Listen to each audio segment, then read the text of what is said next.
The Eagles do it again, as today they have made another huge hire, one that nobody could have seen coming, but ultimately it could land as a home run hire, and we'll talk about why, and also another connection that could now stem from having this individual in the Eagles building. Also, NFL rival execs are starting to shake in their boots as they are terrified at the combine about Howie Roseman pulling off the blockbuster trade of the decade. If he does this, ladies and gentlemen, put him in the Hall of Fame immediately. We'll get into it all, but welcome into A to Z Philly. I'm RB. Do me a favor, like this video, subscribe to the channel, and hit that notification bell so you don't miss any of the videos. By the way, we are rocking the Super Bowl merch. It finally came in. If you are rocking some Eagles Super Bowl merch, let me know down below what you have on and what you're repping over the next couple of weeks. All right, man. Eagles never stop. I am fired up. This team continues to give us things to talk about. And today, according to Adam Schefter, the Eagles have hired Scot Loeffler as their new quarterbacks coach. Maybe you have the same reaction as I did. Who?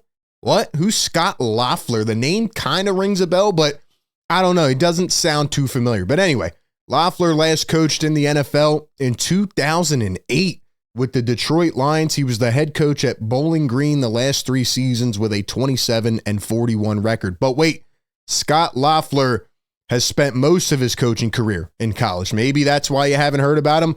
I am not an avid college football watcher where I watch all the small schools and I watch every game every Saturday. But Loeffler will have his second NFL job and first since 2008 when he was the Lions quarterback coach. But he was a former Michigan guy, and he interviewed and had dinner with Eagles head coach Nick Sirianni and OC Kevin Patullo this past weekend. But here's what you really need to know, okay? This is why it's important. He coached Tom Brady. He coached Chad Henne at Michigan.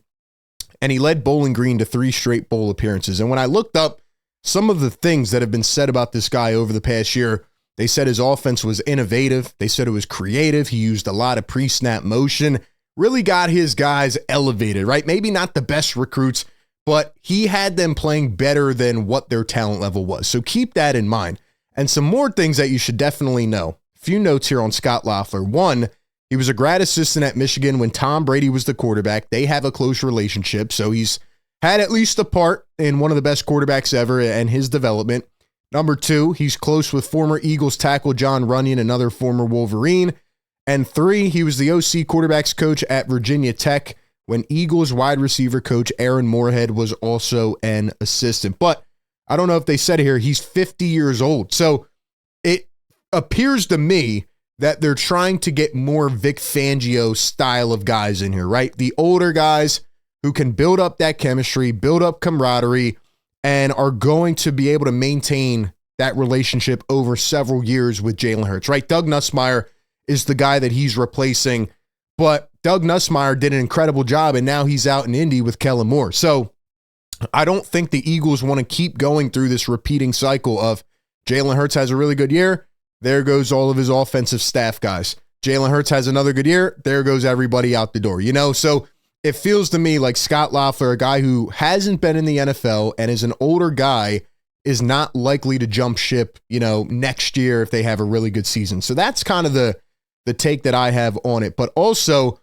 Nick Sirianni talked about bringing fresh ideas to the staff. He talked about trying to get a really good individual in here, a guy who is not selfish, who respects others, and is easy to work with. And Scot Loeffler apparently checks all of those boxes and more. Scot Loeffler has worked with different styles of quarterbacks throughout his coaching career, from Tom Brady to Tim Tebow to Chad Henne to Logan Thomas. So this guy's worked with a lot, you know, even though he's been in college, and I know that might be a bit of a hesitancy point for a lot of people. He's worked with a lot of the guys who have played in the NFL. So that's really good to hear.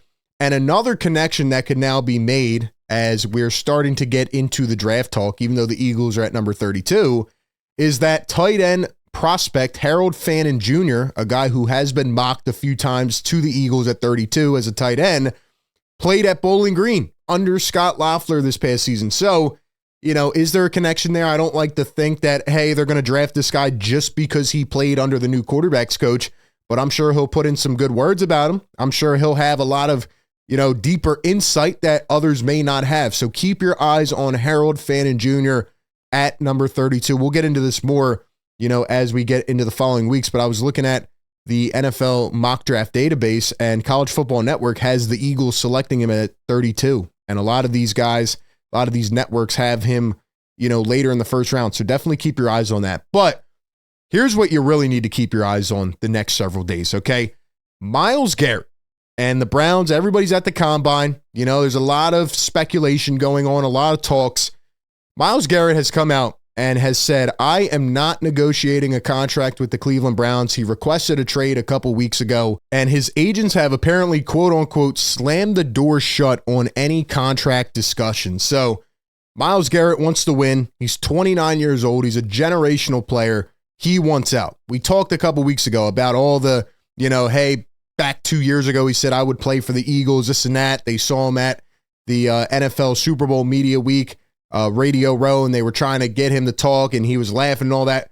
But ladies and gentlemen, U Stadium puts out this tweet earlier today, says, cannot tell you how many people in Indy believe the Eagles are going to be the team to land Myles Garrett. And it doesn't stop there.